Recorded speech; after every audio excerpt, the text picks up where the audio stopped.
All right, welcome back, everyone. As you can see in today's video, I don't know if you can see, but we are going to be working on a randomizing tree generator. So let me reload the game just to show you that it does reload. Sorry. So I'm going to reload it, and boom, the trees have a different position. We can also add. I'll show that in a second, but yeah. So we will have a random generator basically for the trees, and it is placed tile size, so it's placed every 32 tiles. It's hard to see, but okay, here right here you can see that the tiles are set.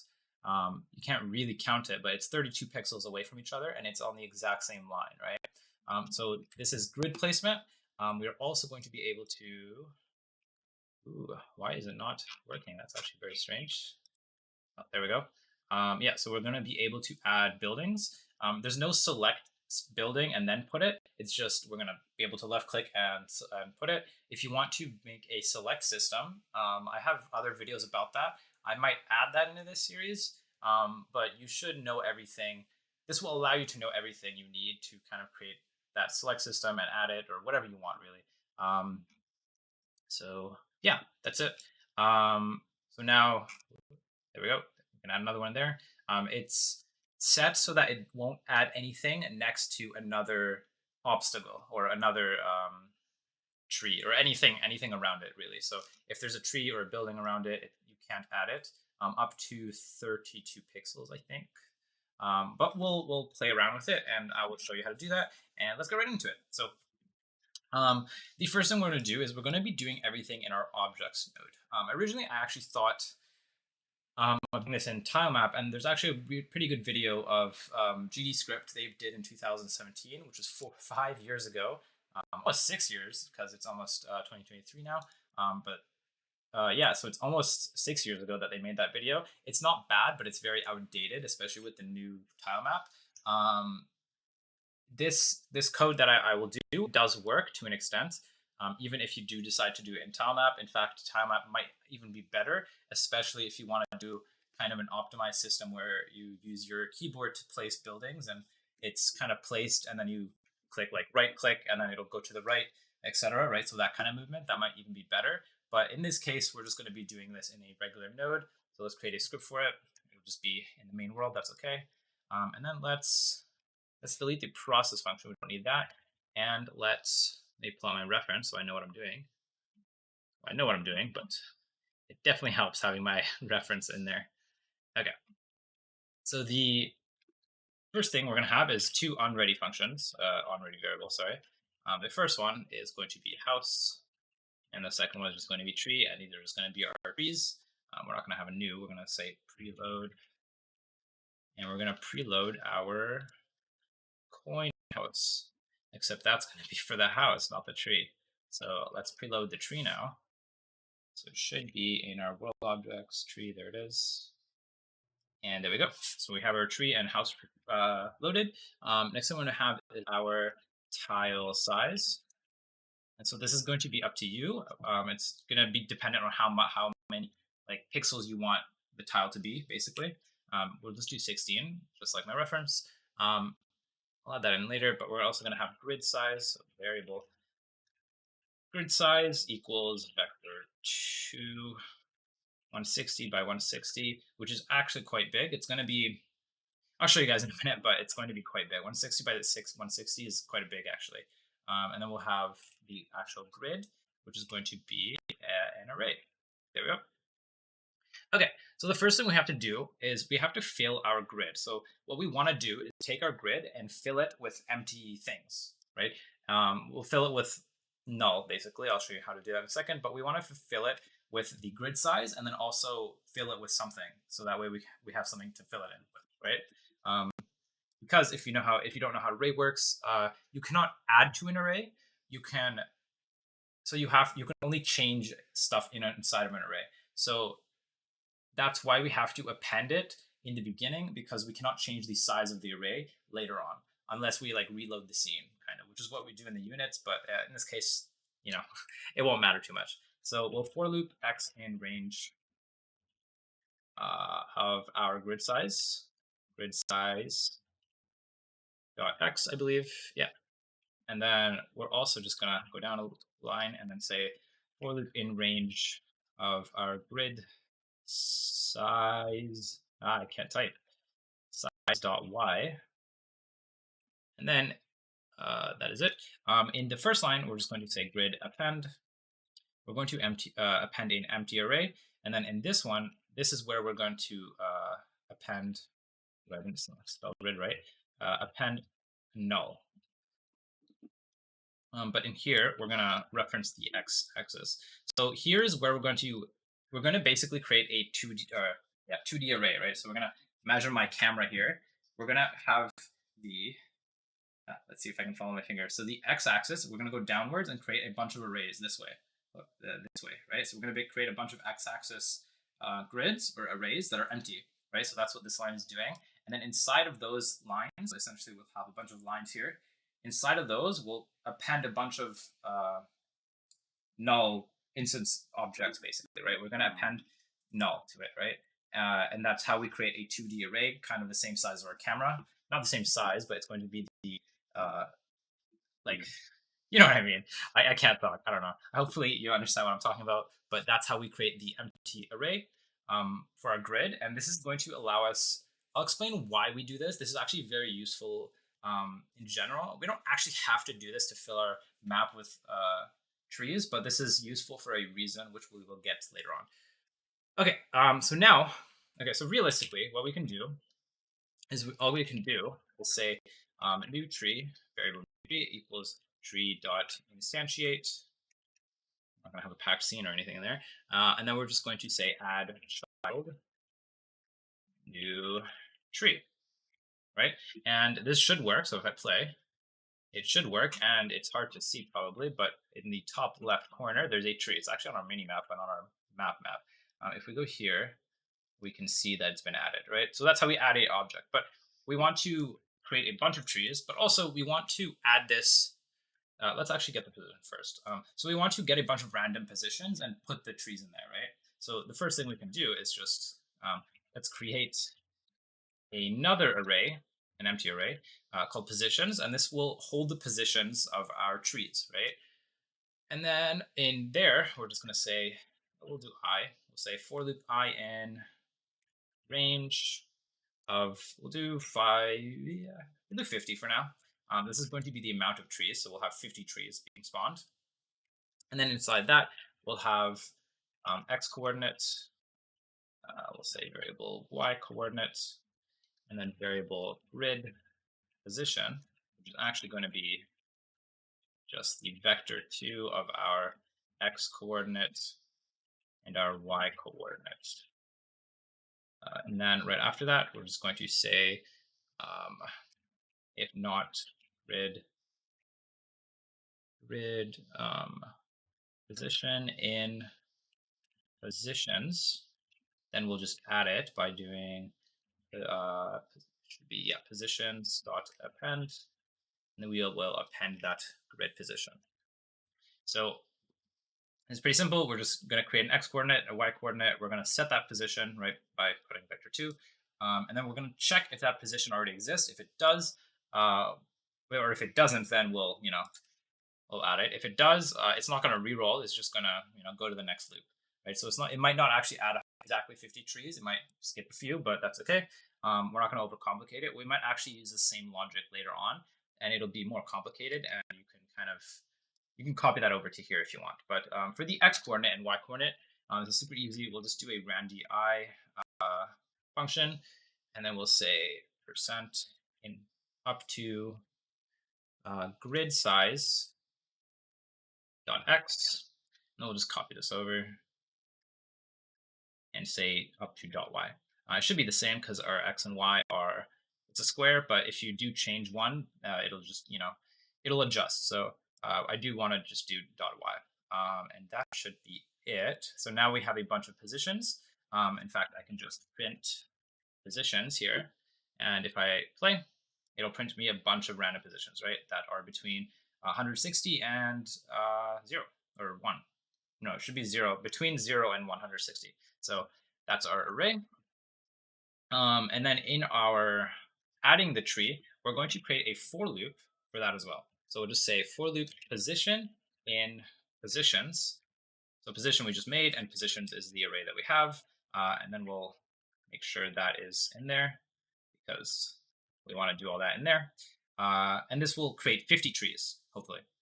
Now we want to adjust the position of each tree up to the positions that are in our positions, right? So the position is the current position we have. So let's say this is the array that we have. We want to adjust the new tree dot. Let's actually use set position, which is a function.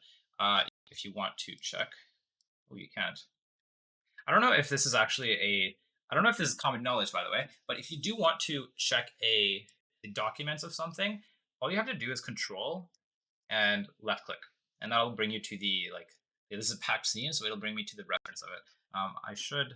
Maybe I'll make a video of like tips of like Godot things, because I think these are things that you don't know until you actually just like play around with Godot. So now we're going to set the position to the position that we have. We'll just do position. And that is it, technically. However, we also want to tell our grid that there is now something inside this grid, right? So what we can do is we can say grid side. No, is that right? No, sorry. Position.x. And then in that position.y equals, we'll give an empty string for now. Sure, we can say new tree, and that should be it. And now if I play, it'll give me a bunch of trees. However, it's going to be in a small section that'll be 160 by 160. Now, how do we change this so that it essentially doubles the grid size? Well, what we can do is we can actually, either you can double this by saying 160, 160, whatever, or we can take our tile size and just multiply it here. And there is kind of a reason why I do it here and not in our grid size. I will show you why later. But another thing we're going to do, okay, so that's the tile size. Let's actually reload so that you see it works. And so now if I zoom out, there's a bunch of trees everywhere. There's only 50 trees total, so it doesn't look like too many. But if I do like 500, reload, there's a bunch more trees. Awesome. Let's actually put it back to 50 so that there's not too many. However, in the position of our grid, or the actual position of our grid, I can't talk, the actual thing of our grid in our array, we want to set it to something else. And we're just going to use a numerator, just like the video for GDScript. I'll actually link it down below if you guys want to check it out.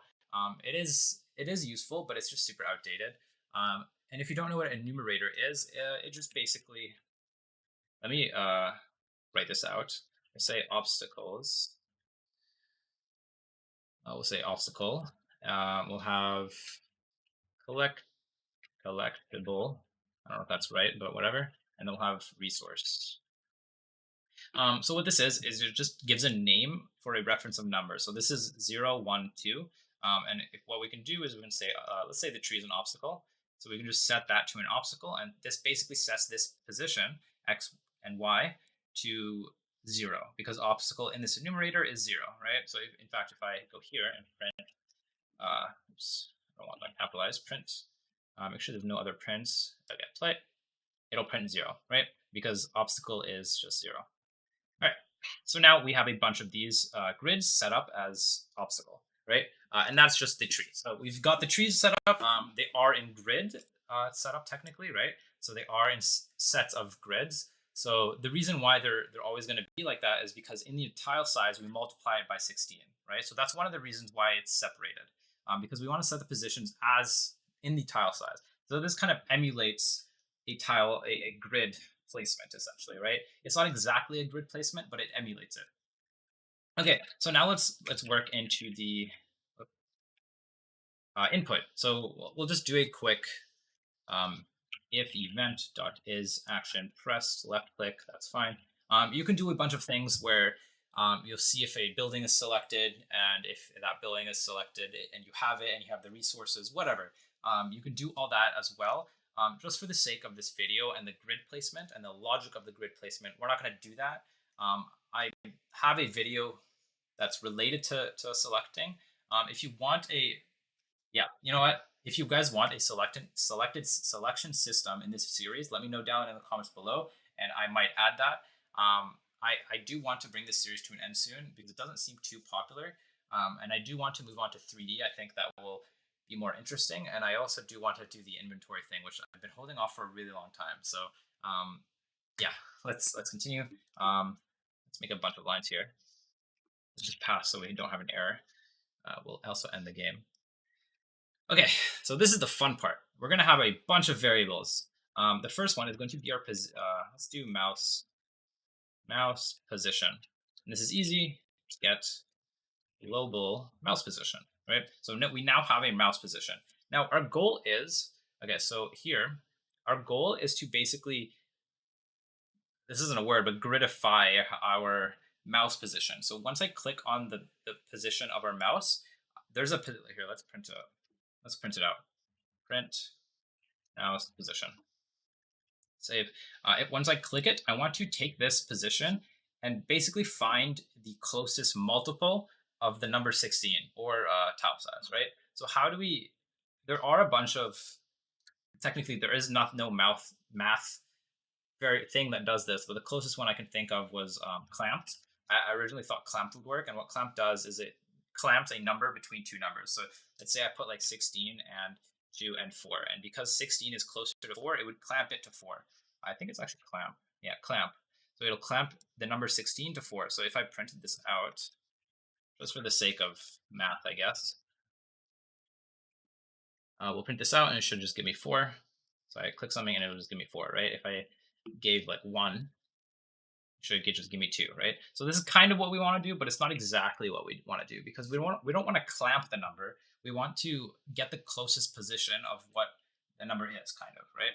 So what we'll do, it's actually very simple, but we'll go through it step by step. So we're going to have a variable called multi-x.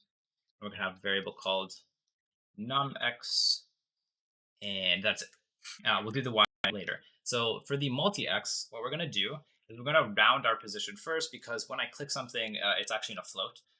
In this case, it wasn't. But if you do know anything about the get global mouse position, I'm pretty sure if I actually go here, it's a vector 2, and each position. Okay, it doesn't say, but it's actually a float sometimes, and it'll error if you don't round it. So we're going to round it. So we're going to say round the mouse position, please. And we're only going to round the x position because we don't care about the y position. So we're going to get the x position and round it. And then we're going to divide it by the tile size. And then we're going to take all this and we're going to convert it to an integer. Because rounding it doesn't actually bring it to an integer. It rounds it to the closest float of a 0. So if we had like 52.5, it would round it to 52.0 actually. I don't know why, but yeah, that's how it works. We now converted it to an integer, and so this is what we want. So let me actually bring out a calculator to kind of show what I'm doing. Okay, so let's say our position x was 33, right? I want to take 33 divided by 16, and what I get is 2 point something, and I want to round it to 2. So now I have the number 2. So what do I do with the number 2? Well, I actually just take 2. Let's erase it or not. Yeah, here we go. We take the number 2 and we multiply it by the tile size, which is 16. And that'll round us to the closest number that's like to the 16th, the multiple. All right, so that's what we do. So we just take our multiple x and multiply it by tile size. Let me just make sure that's right. Yeah, that's right.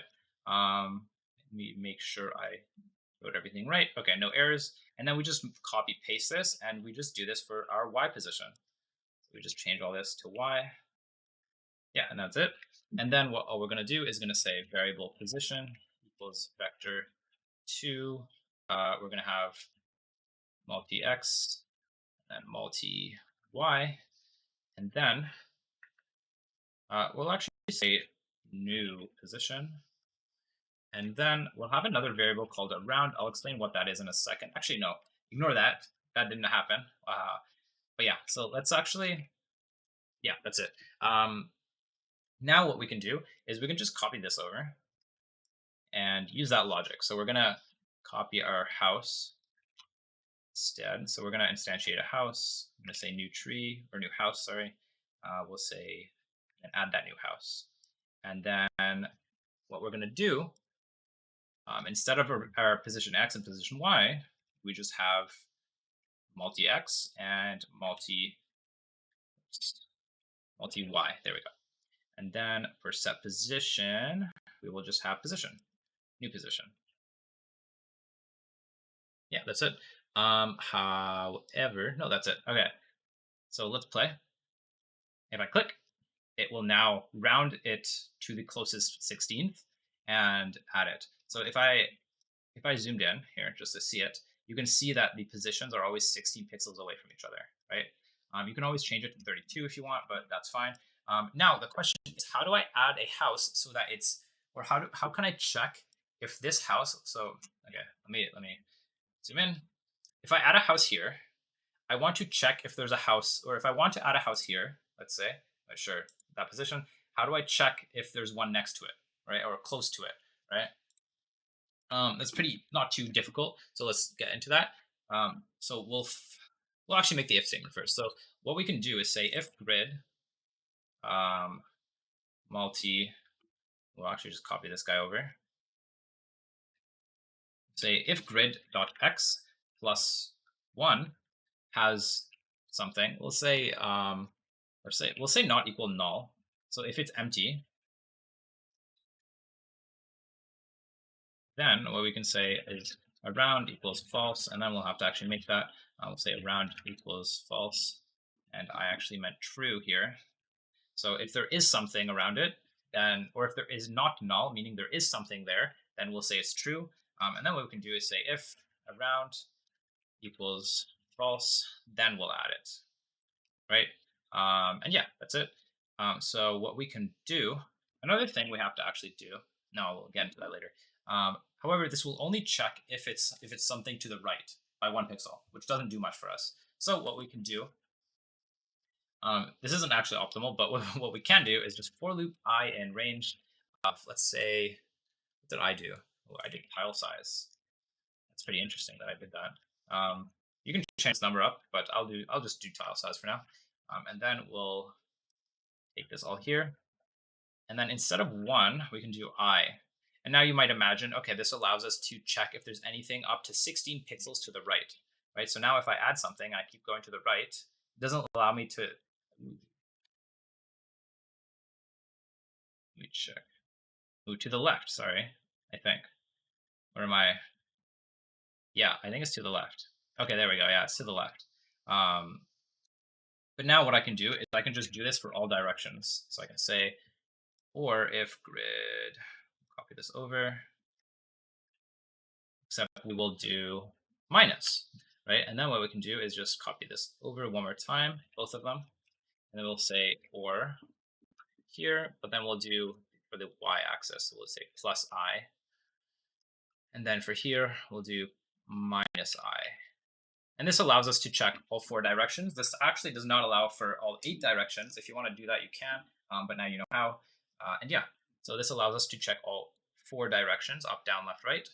But now if I try to, so if I go here, if I try to add something to the right, it will not allow me to up till 16 pixels, right? I think I should just be able to allow it or get it like to the left or right, like upwards. But if it's right below it or left of it or up of it, it will not allow you to add that. Up to 16 pixels. You can change this. You can do like 50 pixels if you want. We'll just keep it as tile size though, which is 16. Okay. Next thing is we want to actually check if the grid. So now this is why we have the grid, because here let me go into remote and show you what is happening.